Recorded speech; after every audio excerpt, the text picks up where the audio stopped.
السلام عليكم ورحمة الله وبركاته. اللهم صل وسلم وبارك على سيدنا محمد وعلى آله وصحبه وسلم. ازيكم حبايبي؟ عاملين ايه؟ يا رب جميعا تكونوا بخير وبصحة وسعادة وراحة بال. النهارده الفيديو بتاعنا مهم جدا، فيديو للناس اللي هي عايزة ان الفراخ بتاعتها تبقى بياضة والبيضة بتاعتها تبقى حلوة وما تكسلش معايا الفرخة. طب هنعمل ايه؟ قبل ما نتكلم، اللي ما اشتركش في قناتنا يشترك، وعايزين لايكات كتير، عايزين فيديوهاتنا تكبر كده ان شاء الله رب العالمين. هقول لكم على حاجه، في ناس يا جماعه بتشتكي ان الطيور بتاعتها الفراخ لما بتيجي تبيض فتره وبعدين تكسل، او كل فين وفين تبيض بيضه. طيب شايفين اللي على الارض ده الابيض ده ايه؟ شايفين الابيض ده؟ بس عشان هم قربوا في ابيض على الارض اهو، حتى هناك اهو. الابيض ده يا جماعه ده جير. الجير ده فيه كذا فايده. ايه هي اول فايده بتاعته؟ اولا بيطهر بيه الارض، بيتحط تحت رجلين الطيور كده. فراخك وحاجتك ما تخافيش. هتقولي لا هياكلوا الجير هيموتوا، لا اقول لك لا ما تخافيش، ده مهم جدا ليهم. بيطهر الارض، بس بيطهر الارض ده كمان بيقتلك الميكروبات كلها اللي موجوده في اي مكان، ولو في جروح في رجليهم ولا حاجه بيدبلها لها كده وتبقى زي الفل. الجير او بودره السيراميك دول حاجه مهمه قوي. تاني حاجه ان الجير مفيد جدا للطيور بتاعتي. طب هتقولي لي مفيد ايه لما يجوا ينقروا فيه؟ هقول لك لا، ده بيقويهم، بيقوي جهاز المناعه بتاعهم، ادي حاجه. طيب هل ده مفيد للطيور عشان البيض؟ اقول لك جربي كده. طيب في حاجة تانية، لما احنا عندنا فاصل بين الصيف والشتاء زي ما قلنا، ودي اخطر فترة، وخلي بالكم ساعات الطيور تريح فيها. طب نعمل ايه عشان نرفع المناعة بتاعتهم؟ لازم نحط لهم ايه؟ نحط نص معلقة خل في رتل المية. دي من الحاجات المهمة جدا للطيور بتاعتي عشان برضو البيض. طيب في ناس تقولك ان الطيور بتاعتي بتكسل كده وحاسس انها مكسله سنه كده. اقول لك دي مريحه علشان الشتاء. طيب نعمل ايه يا بنتي يا بطه؟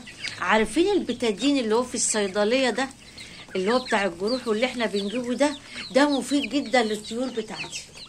ده احسن من ان انت تجيب اي فيتامين او اي حقن تشربه له. هنعمل فيه ايه؟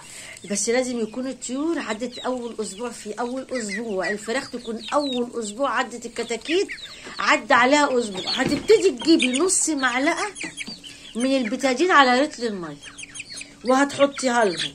هيقوي جهاز المناعه بتاع الطيور بتاعتك.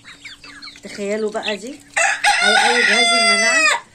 ده كلام يا جماعه. انت خايفه ليه؟ ما تخافيش، اللي انا بقوله لك ده حاجه مفيده جدا للطيور، حاجة الناس كلها بتعملها والمزارع بتعملها وكله بيعملها. طيب في ناس تقولك الفراخ بتاعتي مش بتاكل حلو، او كل باكلها كتير. لا، باكلها كتير قوي، علف كتير، لكنها ما بتزيدش، بتخس مني. اقول لك يبقى انتي بقى بتحط لها خضرة كتير وبرسيم. البرسيم حلو بس مش بكترة، الخضرة حلوة بس مش بكترة. ليه بقى؟ لما الاقي الطير بتاعي حصل فيه كده يا جماعة، لا امنع عنه نهائي الخضرة، وخاصة لو حاطط برسيم. ليه؟ لا، يبقى هنا حصل ديدان اتكونت في معدة الطير فبتاكل معاه فيحصل له تكاسل، وكمان مهما تاكليه مش هيبان عليه.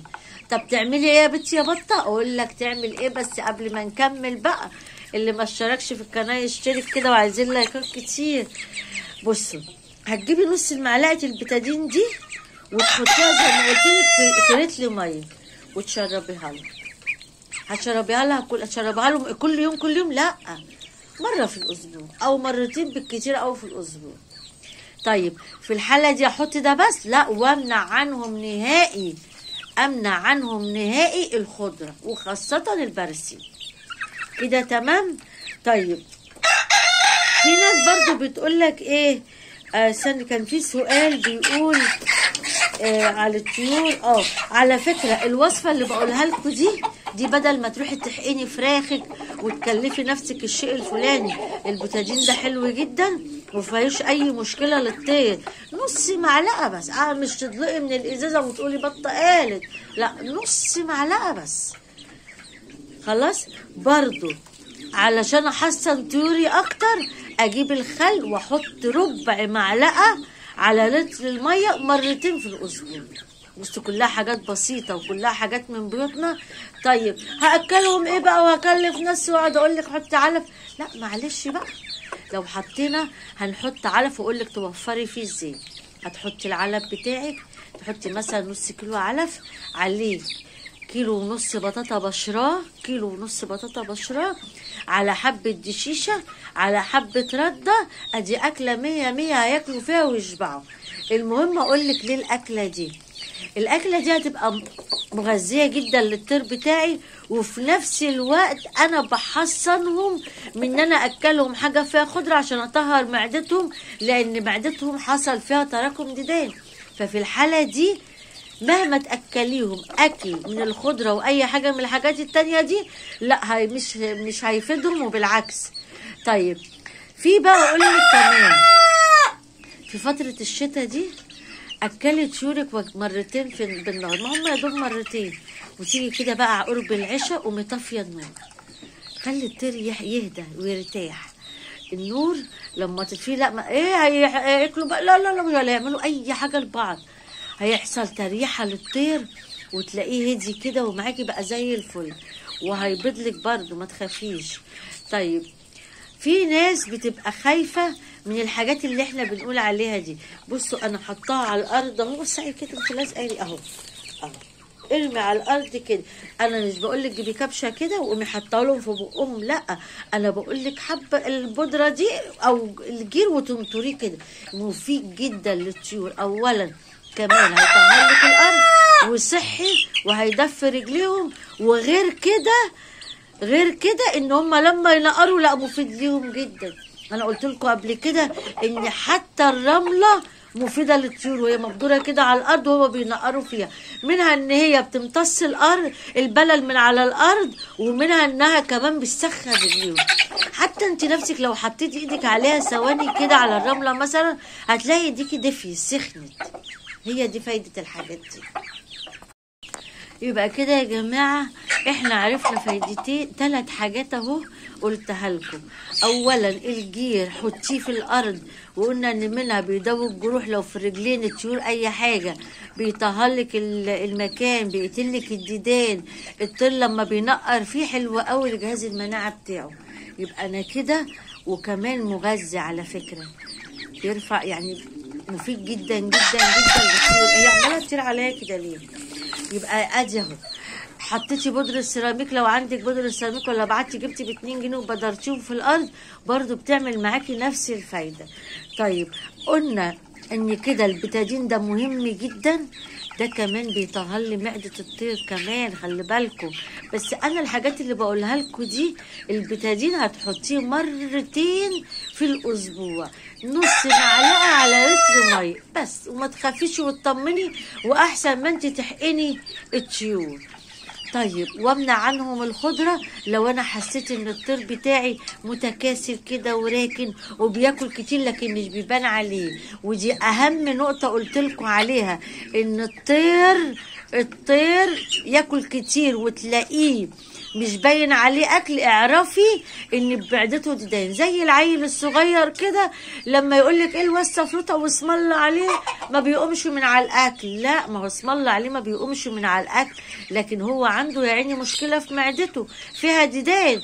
يبقى انا حارب الديدان دي، علشان خلي بالكوا كترها برضو بتاثر وبتتعب، مش بس انها مش هتخليه الطير بتاعي يكبر، لا وهيتعب معايا اكتر وممكن تخليه شر بره وبعيد يضيع مني. طيب نص معلقه الخل، ربع معلقه خل او نص معلقه، ما تزوديش عن نص معلقه الخل في لتر الميه دي مرتين في الاسبوع. خليها يا ستي عاده عندك كده، اعمليها لهم مره في الاسبوع اولا الخل مفيد جدا وبيطهر المعده. يبقى انا هو عملت كذا وصفه من البيت بتاعي. وخلي بالكم الحاجات اللي بقولها لكم دي بتخلي بقى الطير بتاعي يزيد، يعني يبان عليه الرمق كده زي ما بيقولوا. والوصفه اللي قلت لكم عليها انك تجيبي البطاطا وتبشريها وتجيبي كيلو ونص، جيبي 2 كيلو بطاطا وبشريهم وحطيهم على كيلو علف مع كيلو شيشه مع كيلو رده. اتفرجي على الاكله دي من الاخر. وكمان لو نص كيلو، نص بس ما تزوديش، الفول المدشوش، هتلاقي الطيور بتاعتك الله اكبر الله اكبر الله اكبر بقت زي الفل وكبرت معاكي. وكمان الوصفه اللي انا بقولك عليها دي اتفرجي على حجم البيضه بتاعتك هتبقى قد ايه، ودي تعمليها باستمرار للطيور بتاعتك.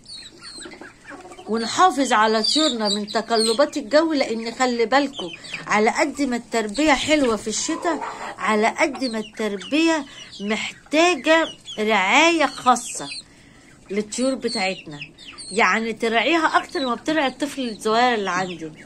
وامنع عنهم الخضره خالص لو حسيت ان هم عندهم، ده مجرد الاحساس مش التاكد. ليه؟ لان ده خطر عليهم كده. يبقى انا مش بعالجهم مهما هتحط التحصينات اللي انا بقولك عليها، بالعكس هتلاقيها برضو ملهاش اي تأثير لو انتي تمديتي وحطيتي الخضرة وخاصة البرسيم. وانا قلت لكم البرسيم مش خطر، البرسيم صحي وكويس للطيور بتاعتي، بس مش بكترة، يعني كل فترة حط شوية. يعني في حاجات تانية لو انت عايزة توفري بجد، جيبي البطاطس وابشريها التعبانة دي. وخاصة خلي بالكم اليومين دولت موسم البطاطا ورخيصة، ما هيش غالية. انا بجيب الكسر دي ب2 جنيه ونص الكيلو، يعني لما تجيبي 2 كيلو وتبشريهم هيرموا معاكي قد كده ويتحطوا للطيور بتاعتك. ادي كذا وصفة يا جماعة حلوين جدا للطيور. وكمان عايزه اقول لكم على حاجه، اوعوا تنسوا ان انتوا تحطوا الخل ولا الليمون. الليمون يا جماعه وما ادراكي ما الليمون، لانه بس مش مطهر معوي للمعده، وكمان غير انه مطهر، غير انه هو مع مرحله تغيرات الجو ده مفيد جدا للطيور بتاعتي. وربنا يحفظ لكم طيوركم. انا قلت لكم على كذا حاجه مهمه يا ريت ان احنا نعملهم، وتفرجي على البيضه بتاعتك هتبقى عامله ازاي. والارض زي ما انا بصوا بحط اهو، مش بحط كده بالكبش، انا بنطوره كده ان هما بيقوموا شايفينه ومنقرين فيه. اتمنى يا رب ان الفيديو بتاعي يكون عجبكم، واتمنى ان انتوا تتابعوني. هنعمل تحسينات، وبدل ما ندي حقن ونكلف نفسنا ونجيب وندفع، لا، البتادين ده لما هتجيبيه رخيص جدا. اما تحطي نص معلقه مش هيكلفك حاجه على لتر ميه. ازازه الخل دي موجوده في كل البيوت، لما تاخدي منها نص معلقه مش هتكلفني حاجه. الجير ده برخص التراب والله رخيص جدا، احنا بنجيبه رخيص جدا من عند الموان. وحتى البودره برضو رخيصه، هتجيبي وتحطي حبه كده تبدريهم، هتلاقي اللي عندك المساله زي الفل. وربنا يا رب يحافظ لكم على طيوركم، وان شاء الله تبيض ويبقى عندك انتاج حلو ليكي، لو كان ليكي انت ببيتك، او انك انت باذن الله يكون مشروع حلو ليكي. والسلام عليكم ورحمه الله وبركاته.